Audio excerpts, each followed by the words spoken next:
Sarah walked down the hospital corridor, oblivious to everything around her. She had hoped until the last minute that everything will be okay, that everything will fall into place, and that she and her husband will be happy again. If she had been asked to name the most unhappy day of her married life, she would not have been able to remember one, except for today. But there were as many happy days as there were waters in the West Ocean. All the 10 years she and her husband have lived together, from the moment they met at the mall until the last few days, she had been happy. Ethan had done everything he could to make her happy. In fact, he hadn't even had to do anything. The mere sensation of his presence made Sarah's heart beat faster, and a sweet, caramel-like negativity spread throughout her body. She stood calmly on the escalator steps with many shopping bags, heading for the exit. A man running down the stairs from above, in a hurry to get somewhere, caught Sarah's purchases and then fell out of her hands, dropped and flew down. "Oh my God, what are you doing?" The woman was outraged. "You could be more careful." He gave her a worried look and continued down the steps of the moving escalator. The man only stopped at the bottom of the escalator. As he was picking up these things and groceries, Sarah had begun from the escalator steps, not caring that he was disturbing other people. What a cheeky imposter, Sarah thought, embarrassed to pick up a red bra that had just fallen out of the bag. "I'm sorry," the stranger apologized as she left. "I'm just in a hurry." "Festin lente," Sarah muttered, taking her bags from the man's hands. "Excuse me?" He didn't understand her words. "Why make a fuss and run down the escalator when it will take you to the right place in a few minutes?" "I'm telling you, I'm late, so I tried to go down faster," the stranger argued with her. "You spend more time arguing now."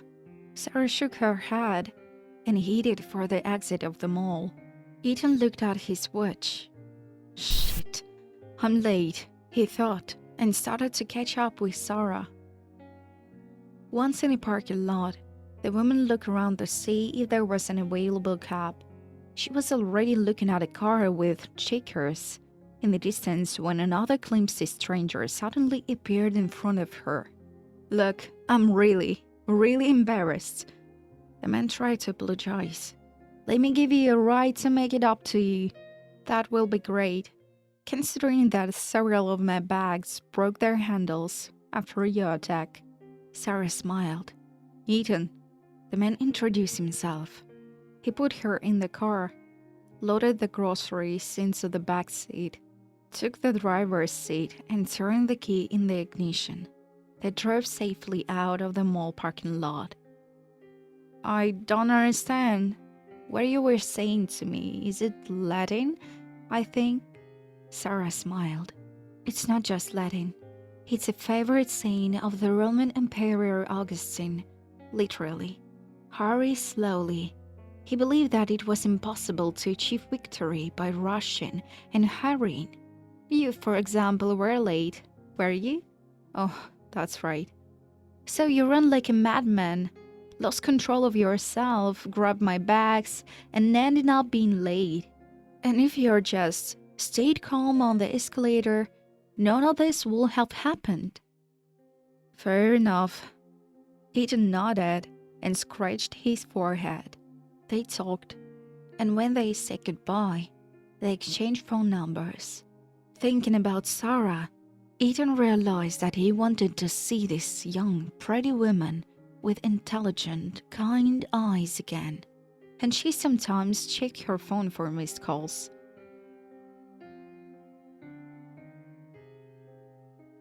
From their first date, Ethan knew he wanted to be close to Sarah forever.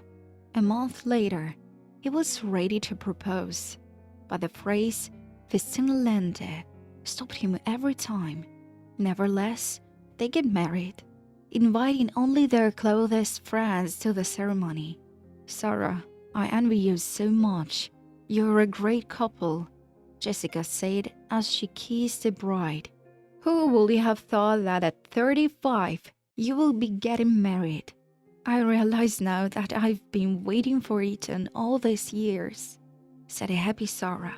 He's wonderful, said her maid of honor. Sarah and Jessica have been friends since high school. It was always said of them, if you want to find one, look for the other, because the girls were always close. Like Sarah, Jessica quickly jumped out of marriage and bore her husband two mischievous boys. But even family troubles couldn't keep them from seeing each other and sharing news. Just don't want so long to have children, Jessica advised her friend. You have to have children in the family. Sarah was having trouble having a child. She could not get pregnant. Ethan pretended to not worry about it, so as not to upset his wife, but Sarah knew that her husband really wanted children. They underwent several tests, but the doctors found nothing to worry about. The couple was healthy, and nothing was preventing them from becoming a mother and father. Only the pregnancy did not come. As she walked down the hospital corridor, Sarah regretted more than anything in her life that she will not have a piece of Ethan after his death. The woman walked slowly down the stairs as she left the hospital. She could barely feel her legs, wakened by the grief and shock, and she wasn't aware of the people around her. Sarah sat down on a bench in the hospital park and thought, it can't be that a man who looked perfectly healthy yesterday suddenly died. There must be a way out of this, the woman thought. But in her mind, the words of the attending doctor kept repeating, medicine is powerless, and the image of Ethan lying in a hospital bed with his eyes closed, hook up the machines in different machines which he's passing. The man had fallen into coma, his brain gradually dying. A year ago, after returning from work, Ethan told Sarah that he had to leave. For how long? Worried wife. I think 2 or 3 weeks, he said, packing his suitcase. His gaze was distant. Ethan seemed to be lost in his own thoughts, which he did not want to share with Sarah. At dinner, he told his wife that his mother was ill and that his father had asked him to help take care of her. Sarah always believed Ethan unconditionally, and this time she sympathized, stroking her husband's hands and saying, "Of course, go, dear. It's your duty to help your parents." And in the morning, as he loaded the suitcase into the trunk of the car, he left, waving goodbye to Sarah. After finishing her chores, the woman decided to visit Jessica when she heard about Ethan's hasty departure. Her friend looked at Sarah in confusion. "Why didn't you go with him?" "Apparently, it wasn't necessary. Otherwise, he would have taken me with him." "Strange. You have been better able to take care of his sick mother than her husband and son. You're a woman," Jessica insisted. "Besides, how could you let a healthy, handsome man go for so long?" "What are you talking about? I trust Eden as much as I trust myself," Sarah argued. "Sometimes you can't even trust yourself," her friend said thoughtfully. Sarah waved her off and finished her coffee. They talked a little more about life's problems, and then the women went home. It was unbearably quiet and empty in their family nest. In the morning, Sarah decided to call her husband to find out how her mother-in-law was doing. It was not their custom to call each other to find out where a spouse was, what they were doing, and when they would return. To keep track was to show mistrust, and Sarah and Eden trusted each other and felt that constant calls were an insult and a violation of personal space. But today, Sarah wanted to hear her husband's voice to the point of heartbreak. She called his cell phone, but he didn't answer. After some thought, she decided to call his parents' home number. What was going with the daughter-in-law checking on her mother-in-law's health? After a few rings, an unfamiliar female voice came to the phone. Hello, I'm listening. Sarah was confused. It seemed strange to her that there could be guests in a house with a sick woman. Hello? This is Sarah. I'd like to hear from Ethan. After a few minutes of silence, the voice on the other end said he wasn't home yet. The stranger promised to tell him about his wife's call. An hour later, Sarah wanted to call again, but decided not to be so intrusive because Eden will be informed that she had called. When he had a moment, he will call her himself. Her husband didn't call back. 3 weeks later, he came home without even announcing his arrival. I'm so glad you're back. Sarah wrapped his arms around him and gave him a tender kiss. I was worried you hadn't called. I'm sorry, darling. I've been running around. I haven't had time. I understand, honey. She was happy that Eden was close. How's Mom? Thank God everything went well. The man replied vaguely and went to take a shower. And Sarah hurried to the kitchen to prepare a delicious dinner for her beloved husband. They spent the rest of the day together, walking in the park and drinking wine in a small cafe. Sarah was happy that Eden had returned early and that they had time to be alone together. So happy, in fact, that she didn't even notice the somewhat distant, preoccupied look on her husband's face. And then began the usual work days. The hustles that usually make up the life of an ordinary family, and the quiet evenings. It was one of those days when the house phone rang. Hello, it's clinic. We can't reach Ethan on his cell phone. He's probably on a meeting, Sarah replied. Okay, tell him the test results are ready. The doctor is waiting for him at the clinic. Sarah wanted to ask what the tests were and what her husband was doing at the clinic, but the other end of the line politely said goodbye and disconnected. Strange. He didn't say anything about going to the doctor, the woman thought. She was burning with impatience, waiting for her husband to question him about everything. Ethan looked tired. He ate almost nothing at dinner.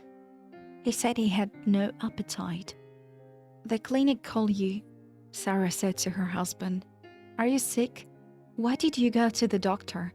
Why did you have to take tests? From the clinic? The man looked at Sarah in surprise. Oh, that. Just a routine checkup. I'll be back tomorrow to pick up the test results, don't worry. That night, Sarah's husband tossed and turned for a long time. She could hear him sigh. And yes, something is troubling him, the wife thought, and fell into the arms of morphine. At breakfast that morning, they agreed to go for a walk in the park that evening. It was beginning to be a beautiful summer day, and they didn't want to spend it in a stuffy apartment watching soap operas. After work, Sarah waited in the square for her husband, but he was late. She glanced at her watch.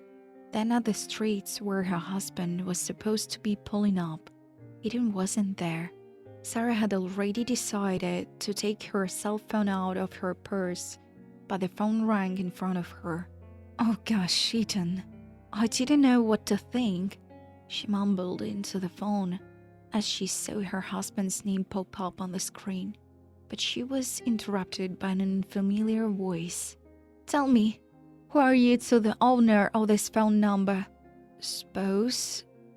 Who is it?" Sarah got worried. "The police are calling you. Your husband had an incident." "What's wrong with him? Is he alive?" Sarah shouted into the phone. "Don't worry, the ambulance took him to the hospital, but he's in serious condition. Can you come over?" Yeah, I'm on my way." Sarah stepped out into the street, waiting for a taxi or another hitchhiker. She threw her robe over her shoulders and ran down the hall until a policeman blocked her way. "Are you the woman? Wait. They won't let you to see him now. He's in surgery. We have to wait for the doctor to come out. Can I talk to you in the meantime?" The policeman took her by the elbow and set her down on the sofa. "Tell me, could your husband have been driving under the influence of alcohol?" No, not at all." Sarah waved her hands. "He barely drinks a glass or two of wine on vacation." "That's strange," said the man in uniform. "What's strange? I don't understand." "It's strange that a completely sober person can drive full speed into the oncoming lane of a huge refrigerated truck." "Oh gosh," Sarah said, rocking from side to side, tears streaming down her face. At the end of the hallway, a doctor emerged from the operating room door.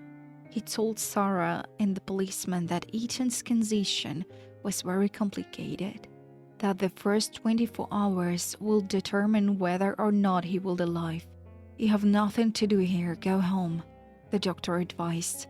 At home, Sarah could not find a place.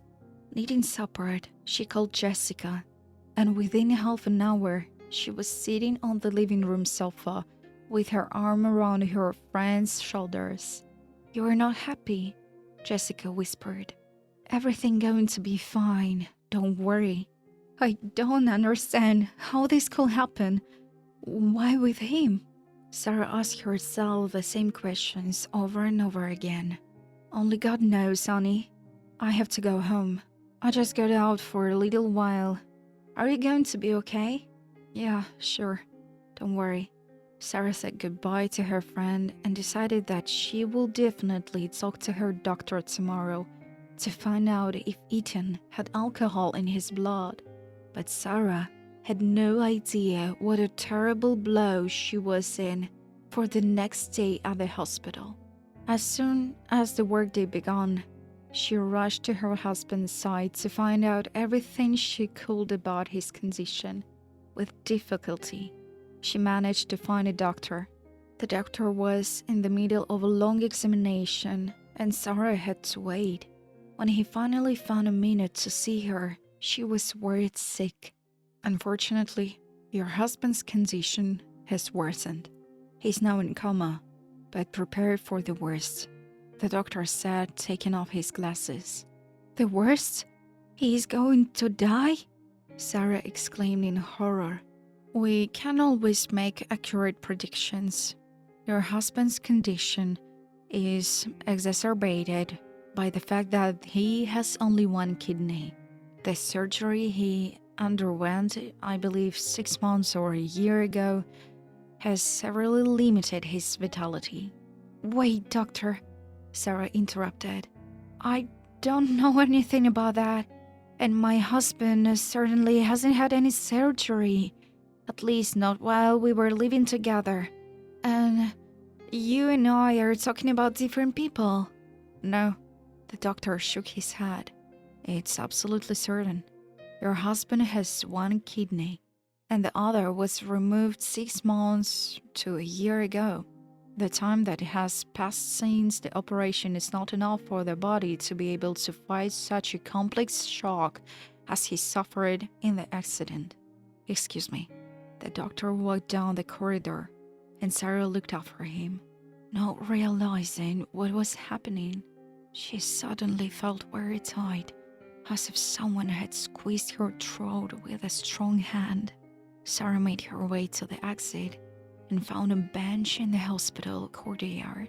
As she struggled to come to her senses, she noticed that Ethan's doctor had stepped out onto the hospital porch. He was already being cuddled by a gorgeous blondie woman about 10 years Sarah's senior. The woman couldn't hear what they were talking about. Only fragments of the lady's sentences reached her. "And money. Do whatever it takes to keep him alive. Ethan must not die. I will pay whatever you say." The woman pushed a heavy piece of paper into the doctor's hands. He put it in his pocket, frowned, said something else and laughed, and the luxuriously dressed lady walked slowly down the path toward the park. She was talking about my Ethan. Who's she? What does she want? Sarah thought. She found the strength to get up and followed the stranger. "Wait," Sarah called as she called up to the blondie. "Wait, I want to talk to you." The woman stopped and turned around, staring at Sarah with her blue eyes. "Who are you, and why do you talk to the doctor about my husband Ethan?" Sarah asked confidently. The blondie looked at her with a sad, tear-filled look. "Are you Sarah? Well, then it's time for me to tell you everything," she said quietly. "How do you know me?" Ethan's wife was surprised. She wasn't ready to hear something that will shake her even more. "So, let's sit down. I will tell you everything," the lady offered, adding.